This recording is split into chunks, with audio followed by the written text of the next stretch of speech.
What's going on, my broskiis? My name is Toadskii, back again, here to bring you guys yet another One Piece Treasure Cruise video.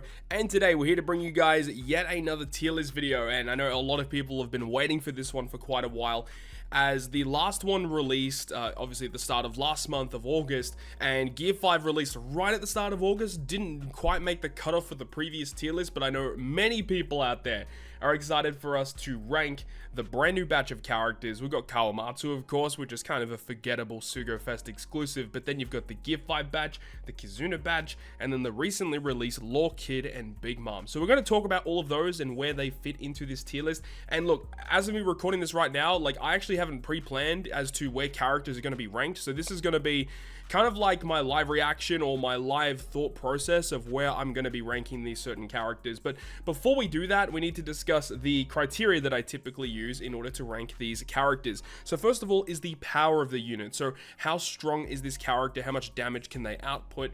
What is the speed of the unit? How fast do they clear content? How reliable are they at clearing that content? Is there content that they cannot beat as a captain due to their actual design? As well as how usable or versatile is this unit? So can they be used against lots of different pieces of content? Can they be put into lots of different teams? All of that is quite important when you're kind of discussing how good a certain character is, because if they can be used in many different scenarios, then that really helps out that character in a lot of different ways. So before we talk about the new characters, I want to just talk about the current tier list. We'll kind of go through everything and see if any characters need to be bumped, need to be dropped. Let's look. The lower tiers are a little bit more difficult because, like, a lot of these characters are pretty mediocre, and a lot of them probably don't need to be bumped up. I mean, I guess we could have a look and see if any characters need to be bumped down. Shirahoshi, Manchiri, Vivi, Rebecca, you know, came out last month, but I haven't really had a chance to use them, nor have I really wanted to use them. Even for the treasure map where they were kind of like the recommended unit for, I didn't even bother to use them for that. Like, it's just very, very annoying. I wasn't really a big fan of this unit overall. Got the rest of these units, like Toki's pretty outdated now, but she still has her pretty cool uses here and there. Moria's okay still, you know. Whitebeard versus Shanks, just a beat stick, you know. This unit doesn't really have much utility, just mainly a beat stick. But then you move on to tier 3. This is where things get a little bit more interesting. So you've got some pretty powerful units as well as having some good utility and key pieces. I do think Carrot probably does deserve to be quite high, because not a lot of characters really do what she does. So I think that does need some value. I think V2 Shirahoshi Manchiri is a bit more valuable than Korra and Law. I do think that Bon Clay is more valuable than Korra and Law, but I think the rest of these are pretty well suited as to where they need to be. You have tier 2 here, so this is going to include some pretty powerful units too. Robin, Jinbei, and Hiyori, like the gatekeepers of tier 2. Just their usability as a sub, it's just immaculate. These units, even when they're not boosted on teams, having access to what they do with utility, getting around content, and obviously you've got Hiyori for the Wano slots and locking slots, it's just so good. Odin, unfortunately, one of the weakest Super Sugo Fest exclusives these days because he doesn't really have utility. He's mainly just a beat stick once again. Doflamingo still pretty valuable. Dog and Cat. Honestly, Dog and Cat probably should be a little bit higher. You've got the waifus who should be probably a bit higher. I think Doflamingo sees a lot more play. Croc and Dofi are probably higher up there. Shanks Buggy, their utility is kind of nice. I think Jack is more valuable. I think Blackbeard is more valuable. I think probably around here. This killer's not that great. It's like Zoro. A lot of people love this green Zoro from the 8.5 anniversary last year. I'm personally not a big fan of this one, but Halloween Ace, dude, he needs to be bumped up. This unit, honestly, probably might be the new gatekeeper of tier 2. Every treasure map that comes around, I like to build the fast teams and the more efficient teams to get through the mini bosses, and Ace, I feel like I use him every month. Being able to resist bind, special bind, boosting int, fighter, shooter, he gets access to amazing supports, damage dealing special, like, and a god tier support too. Halloween Ace is just ridiculously valuable. Perospero is also very valuable. I kind of want to bump him up too. Carrot and Nami, haven't had much of a chance to use them. Usopp, Yasop are good. K-Dad, a little bit hard to build for because he is mono slasher at the end of the day. Now, Izo, I did pull him throughout the month and I did get a bit more of an opportunity to use him. I believe last month when I made the tier list, I actually hadn't pulled Izo yet, but now that I have pulled him and I have made a showcase video with him, I'm actually genuinely surprised at how good he really is. I do want to bump him up quite a fair bit. He's been a surprise to me personally. I've had a lot of fun using him. Hawkins is just annoying to use. Odin and Toki are annoying to use. Big Mom by herself is not great, but when you partner her up with that int-driven Beast Pirates batch, it's pretty good. But with the recently released new Big Mom, this Big Mom definitely loses a lot of value. So tier 2 is pretty good. Let's move on to tier 1. You got some pretty strong units in here too. I don't think any of these really need to be bumped down from tier 1 down into tier 2. I guess there could be arguments for Film Red Snake Man to potentially be bumped down due to the fact that he doesn't really provide a lot of really crazy good utility for your crew. He's pretty mediocre. He just, again, is another unit that just provides mass amounts of damage. His captain ability, like, while it does have the cool ability to completely max out every time one of your Straw Hat or Shanks, crewmates uses a special, that is pretty cool, but there just aren't too many situations where you're going to be using this guy, and especially with the release of Gear 5 Luffy, that kind of takes the place of what this Film Red Snake Man kind of does. You're building a Psy-Free Spirit team, you're going to be using Gear 5 from now on. You're not really going to be using this Luffy anymore as it stands right now. Blue Luffy should be definitely lower on this list. I think Blue Luffy is more usable than this Yellow Luffy, but Blue Luffy, he just doesn't do a whole lot. He's just a big damage dealer, beat stick kind of unit. But then you move on to the rest of these units here, like Ulti Black Maria. I do think that they definitely got a lot better because of the release of Big Mom. I did luckily pull Robin and Koala in the recent Sugo Fest, so I'm really happy about that. I'd like to try them out. Whitebeard versus Blackbeard was very good throughout this month, especially during that Kizuna clash. Great synergy with the releasing Reiju. Shanks crew still good, Roger's still good. Like, Roger is still a beat stick at the end of the day, but the fact that his super type special is fantastic. He removes Despair as a captain. He's just a really good rainbow unit. Rayleigh Gaban, I think, are very good too. Sabo, good support. Carrot Wanda, they're always very good. So let's move on up to tier 0. I guess we can cover the top 5 as well. So, look, with the introduction of a lot of these other new units, a lot of people have been asking, where's Gear 5 ranked? Where's Lauren Kid ranked? Where's Big Mom ranked? And that's going to be interesting to kind of discuss, especially the top 5. Now, I think starting, the first thing I want to say is I do think that Nami is probably the best legend in the game, once again, due to the release of a lot of Psy-Free Spirit support. Like, the Psy-Free Spirit team is ridiculous in normal content. Even if you're not hitting super effectively, just the amount of raw damage you can get with your squad is pretty absurd. So that is quite big. I do still think Uta is the second best because Uta's still amazing. And a lot of people don't like the fact that I rate Uta so highly, but I am shocked when people think that Uta is still not an amazing unit. You've got the quick version for Shooter Cerebral, you've got the int version for Striker Cerebral. Those classes are very strong in normal content. And I will admit, in Pyre Rumble, this is not a Pyre Rumble tier list, but in Pyre Rumble, they probably don't see as much play. Their supports are okay, but even the Driven Uta, very good in Rumble. The Driven Uta has a very good support effect. Look, as it is right now, I think Uta is still, second best, in my personal opinion. I think Sanji is the third best. I think if we're going by the calendar year release, Sanji's the #1 legend that is released in this calendar year, because the Nami, Kaido vs Yamato, and then Robin coming out for New Year's, I believe their Sugo Fest was actually at the very end of 2022, I think it was the 28th or the 27th of December.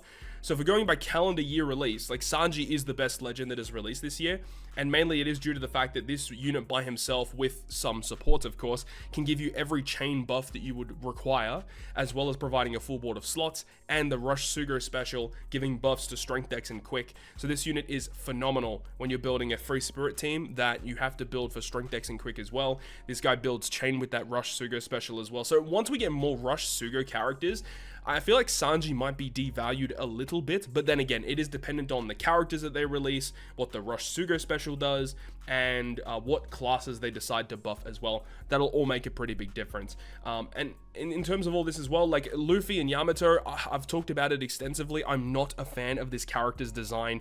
I think that this is a terribly designed unit. However, when you take into consideration exactly what they can do, you cannot discredit what they do. They are one of the best legends in the game. When you use them correctly, being able to inflict increased damage taken through immunity, multiple turn orb booster, big color affinity effects, manipulating Wano slots around. Their final tap is not the best, I'll admit that. Their final tap definitely could have used a bit more reworking there, but still, Luffy Yamato are an amazing unit, and I do think that they're probably still deserving of top 5, but I think as for right now, I'm actually pretty happy with how tier 0 and top 5 is ranked right now, but as we add these new units into here, things may actually move around. So I guess with that, we can start talking about some of these new characters that are going to be debuting. So we've got the Kawamatsu rare recruit and the legend Kawamatsu. I do think this unit's actually not awful. Well, he's not great in a lot of content, but he has his uses. The double special launch, being able to do wave clearing effects, removing paralysis, like,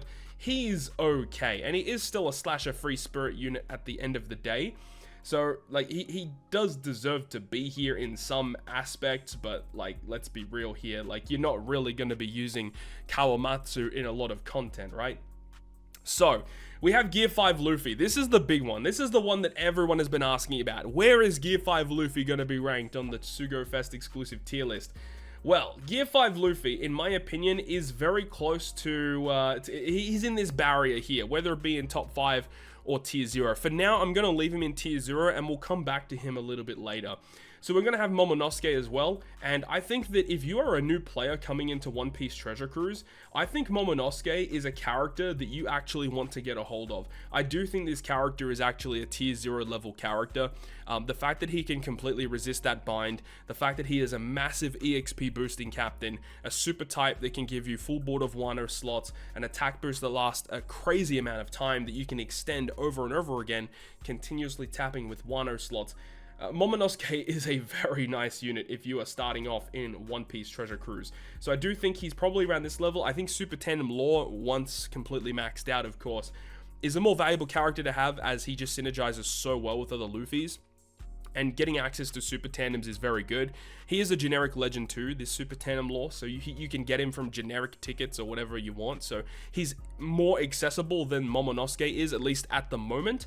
But I think if you take everything into consideration, like hypothetically, if you had these two characters at level 5, which character would you rather own? I think Super Tandem Law might just win over Momonosuke, because you got to think as well that Momo boosts slashes, Law boosts cerebral, so there's that you have to take into consideration. And the Super Tandem of Momonosuke, I feel, might be a bit more difficult to activate, because Law, all you need is, you know, a Luffy and then like another cerebral or free spirit, so it's pretty easy to proc Laws. So that's a pretty interesting conversation between Law and Momonosuke. But either way, it doesn't really discredit either of these characters. They're both amazing units that you want to get a hold of for sure. So Momo, big props, because we've been waiting and expecting a Legend Momo to happen for quite a long time now. They finally dropped it, and I think that this unit is very good. You know, a lot of people were expecting Momo to drop for Anniversary this year alongside Luffy Yamato, and instead they gave us this Oden Toki, which is just a really weird designed unit.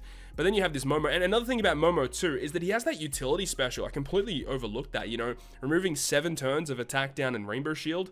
You can't discredit what that is doing too. Like, that's a great utility piece. He's got good damage, changing Wano slots, utility, cooldown reduction, wave clearing, and EXP boosting as well. So new players would absolutely adore Legend Momonosuke. Now, the next character on the list is actually going to be the Reiju right here. So Reiju is a pretty interesting one. I do think she actually is a pretty solid unit, to be honest. Like, I actually think she's probably a tier 2. She's pretty close to tier 1, honestly. I think that she's maybe around the waifus, because she has fantastic utility: paralysis removal, threshold removal, poison removal, generating tandem slots, and obviously the poison conditional, and you get her super type to give you the Reiju poison and the color affinity for multiple turns. She has the super tandem ability. She removes burn as a captain, which is pretty unique. Like, the only other captain in the game that removes burn, to my knowledge, is Frankie Tanky. You know, you've got one of the Frankie Tankies removing attack down, the other one removes burn. That's unique. And the fact that she has such perfect synergy alongside Rush Sanji. If you're building like a mono fighter team, like Dex fighters are a pretty interesting squad that I think is a little unexplored right now. So potentially if I ever pull Reiju in the future using that alongside Rush Sanji, I think that that has a lot of potential. Would love to see how that kind of how that blossoms throughout the couple of months that we have. So we'll see. I do think that Reiju is a very good Sugofest exclusive, and it's kind of something that they love to do with these Kizuna Legends. They introduce these really OP unique kind of not super Sugos, but Kizuna Legends. Like we had Perospero with his very good chain boundary effects and special reverse, and then you got this Croc and Dofi, unique in, you know, reducing HP but also buffing your other buffs, which is very strong, and a very good super switch too. And then you got Reiju with this Reiju Poison conditional boosting, multiple turns, like 2.75 conditional boost. Like what the hell is going on? Super strong stuff going on. So I really like what they're doing with the Kizuna Legends, and even like Boa Hancock to a much lesser extent, but that attack boost that literally will last forever until you take 3,000 damage, that's pretty cool too. So we'll have to wait and see what they do for more Kizuna Legends, but if this is the precedent that they're setting moving forward for these Kizuna Legends, I'm on board. So we got Sanji Judge here, and they've definitely been a big disappointment in my eyes. Like, they're definitely not bad. They're not a bad unit, but I think that the design of this unit could have been a lot better.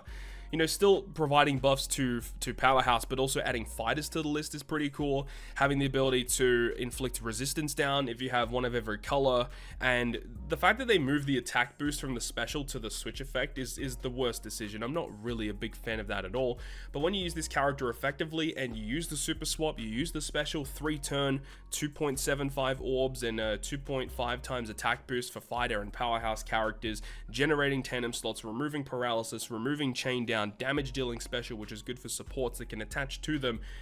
When you use them effectively, they are very strong. So I do think that they still deserve to be up here on the list, because the amount of damage that they output is actually still very good.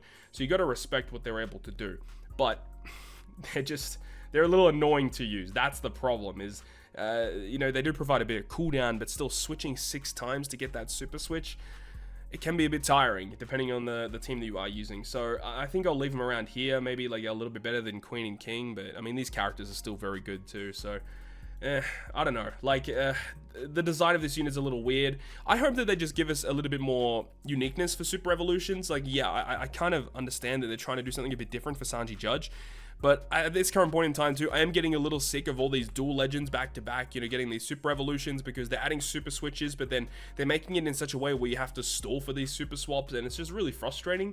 So I kind of hope that we get to a point where they give us super evolutions for some, you know, just a little bit different characters, you know. So we'll have to wait and see moving forward. But Sanji Judge, little bit weird design, but they're still a pretty solid unit. And now we can talk about Law Kid and Big Mom. So I think I want to talk about Big Mom first, because she's the easiest character to talk about here. Very comfortably, I want to put her in tier 0, right below the Robin. Now, I do think that Robin is slightly better. The reason why I say that is because Robin's super type special is better than Big Mom's. Now, in terms of just the effect. The other thing about Big Mom, though, is that the ultimate ability of activating your super type special, so you know, with Robin, she gives super cerebral, right? So cerebral becomes super class cerebral. Big Mom is a bit different, because her end status of giving buffs to Driven and Powerhouse, that is ultimately better, but the actual effect that you get from the super class, I think, is better with Robin's, because she gives you like a big orb boost, but if you already have an orb boost, you just buff it. So I think that's really valuable. Reduced redundancy in the superclass special is, in my opinion, better than Big Mom's straight 2.5 color affinity.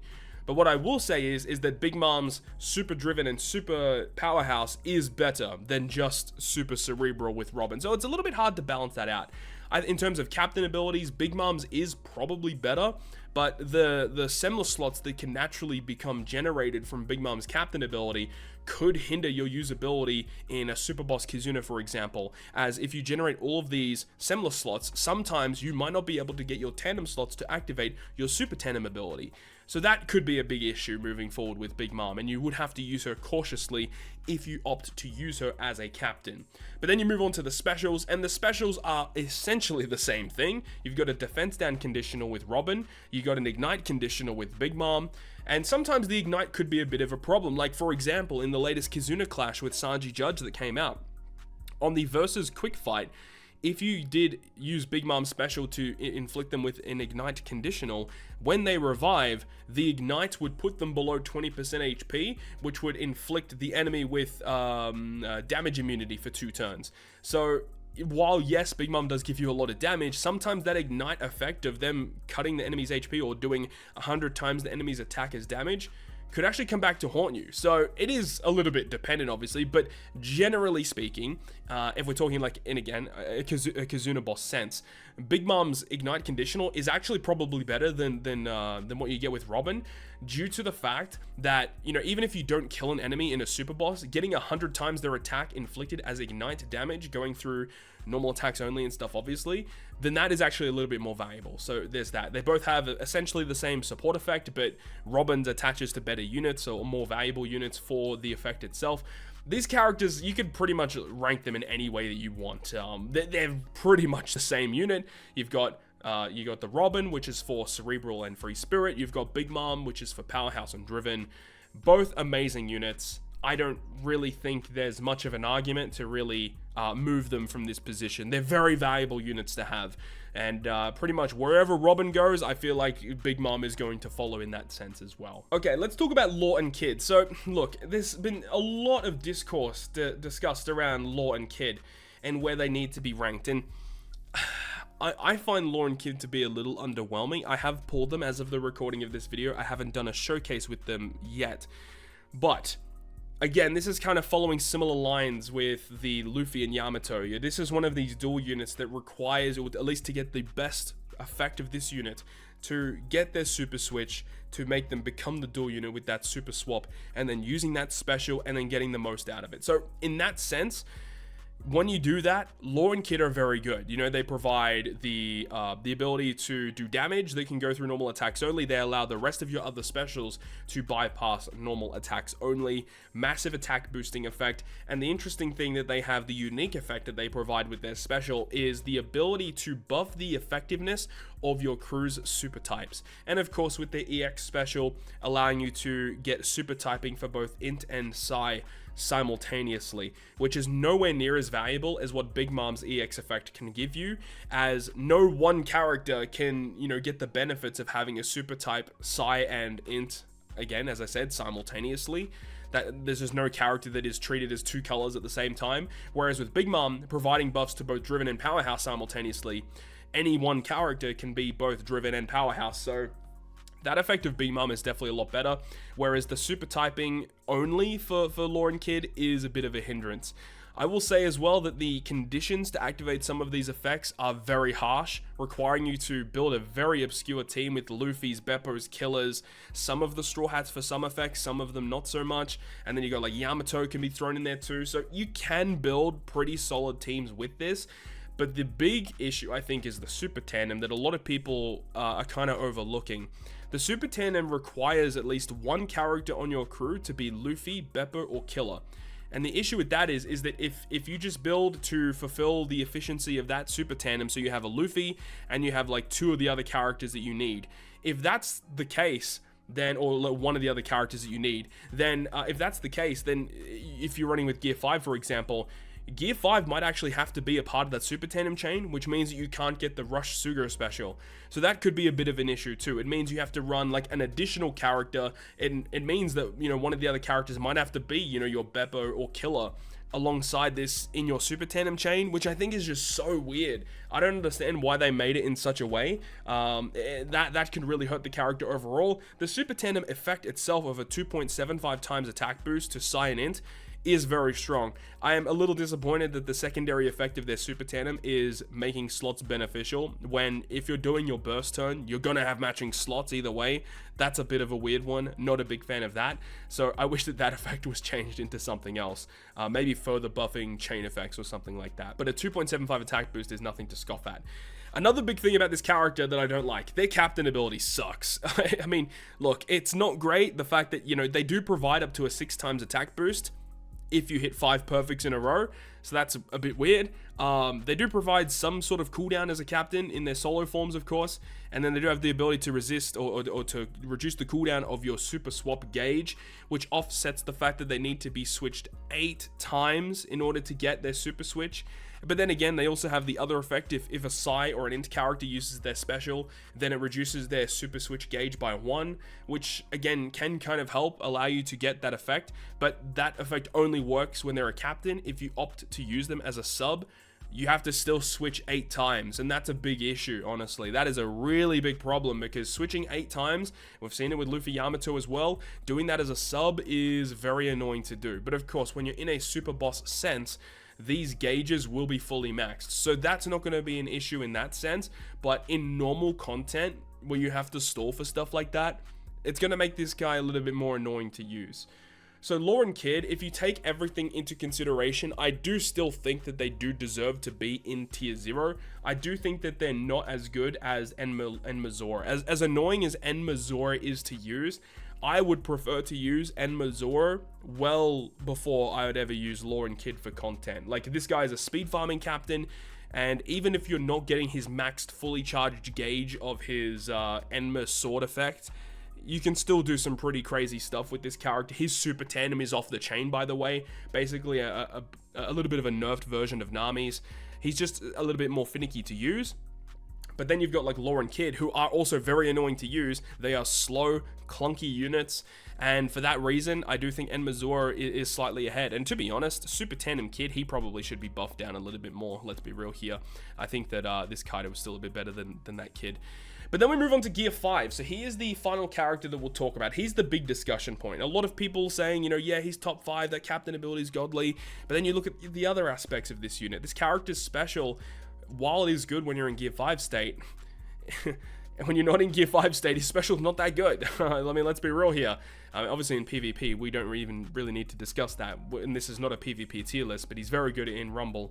But captain ability, I don't think there's any discussion. If this was just a tier list, just based on captain abilities alone, he probably would be 1, 2, or 3 in terms of best units in the game, right? But we have to take everything else into consideration. The EX Super Special is very good. However, you do need to build your team, you know, in certain ways in order to get that to actually work. So that could be a bit of a hindrance to this character. But that captain ability with the revive mechanic, and then when you come back his Gear 5 and being able to bypass defensive effects with a 6 times multiplier, and that's all amazing. But of course, cooldown reduction does hurt him in his captain ability. His special has such a really high cooldown too, so that really hurts him in terms of stalling once again. I don't think it's as bad as, you know, Law and Kid in terms of stalling, because you have to activate switches and stuff for them, so that can be annoying too. But then you got, you know, with his special ability, so being able to do 2 million fixed damage that goes through everything, and then full border size slots, color affinity boost, I mean, it is what it is. But then when you're in Gear 5 state, you get the big orb boost, and then removing all enemies' beneficial effects by 1 turn. I'm very intrigued to see what they do with Gear 5 Super Evolution to give him a buff, because he desperately needs some tinkering to make him a bit more effective to use. Because, you know, as we said once again, if you end up using him as a sub, you actually cannot transform him into Gear 5. That's a big problem, as it means when you use him as a sub, you can never get the orb boosting effect. You can never get the effect to remove enemies' beneficial effects. That is going to hurt the character in the long run. But as we've said, his captain ability makes up for that in a lot of different ways. His captain is phenomenal. It is very good. But the other big issue of this character that a lot of people would bring up is his Rush Sugo special, and I definitely agree. The Rush Sugo special, you know, in a lot of instances is going to be kind of trash. It is only giving himself a buff. However, we have seen some clips of what this guy is capable of doing. He himself hits incredibly hard. When you have all of your stuff activated, your massive buffs, you have his EX Super making Psi and recovery slots a 3 times multiplier. If you're attacking with type advantage, this Luffy is the best Psi character to be using against Int bosses in so many different ways. This guy is going to be a monster versus Int content. But even in content where he is not boosted, you can still run just mono free spirit or mono Psi characters, and you're still going to have very good success. You know, I used him in PKA versus Maha. You just run a couple of strength free spirit units, and it just does a crap load of damage. It's really strong. You know, when you have a captain ability that high, it makes a big difference, right? So for all of these reasons, I do think the Gear 5 Luffy is going to be the 10th best unit in the game, at least for me right now. I think he might just pip out Luffy and Luffy crew, mainly due to the fact that, you know, Luffy crew is a very hard unit to kind of shoe in on certain teams. But then you've got like the Super Tandem Luffy, which a lot of people still love. This character is still very good as well. So, you know, that's really cool. But if you're running, you know, a Dex-free Spirit team, you're going to be running Sanji, maybe even versus Yamato. You're still going to use Robin and the Nami character to get the double stacking conditionals with those buffs. And Luffy Yamato is used in a lot more of instances these days because the Super Tandem of Luffy, while it is very good, you're probably using the Super Tandem of Nami anyways, and getting Luffy Yamato for you know, their effect to do increased damage taken through immunity is a massive game changer. So for like the Dex free Spirit squads, this Luffy isn't really seeing as much play anymore. So we pip him into the top 10. I still think Alba is a god tier unit. I absolutely love this unit. And then you got like Dogcat. I mean, a lot of people probably wouldn't agree with Dogcat being this high, but I absolutely love this unit, so I'm going to leave him here for now. And the top 5, as it stands right now, I actually don't think I'm going to change it. I feel pretty comfortable leaving this as the top 5. I use Yamato and Kaido so much. They're just such a good unit in a lot of ways. And then Luffy Yamato, not a fan of using them, but you have to respect what they do. They're still incredibly strong. And then Sanji, Uta, and Nami. I feel very comfortable with how this tier list is kind of going right now. So again, this is all my personal opinion. No one is asking you to agree with it. If you guys have differing opinions, I'd love to hear it down below in the comment section. And of course, as we move forward into next month's tier list at the end of September, we're going to have Luffy's Super Evolution. We may even have another Super Sugo Fest exclusive to talk about. So it's going to be interesting to see what happens. But that is going to wrap it up from me. Thank you so much for watching the video. If you enjoyed it, make sure to go ahead and leave a like. And if you want to stay up to date with all the content I post, including more One Piece Treasure Cruise content, make sure to hit the subscribe button down below. On that, guys, I'll see you guys within the next video.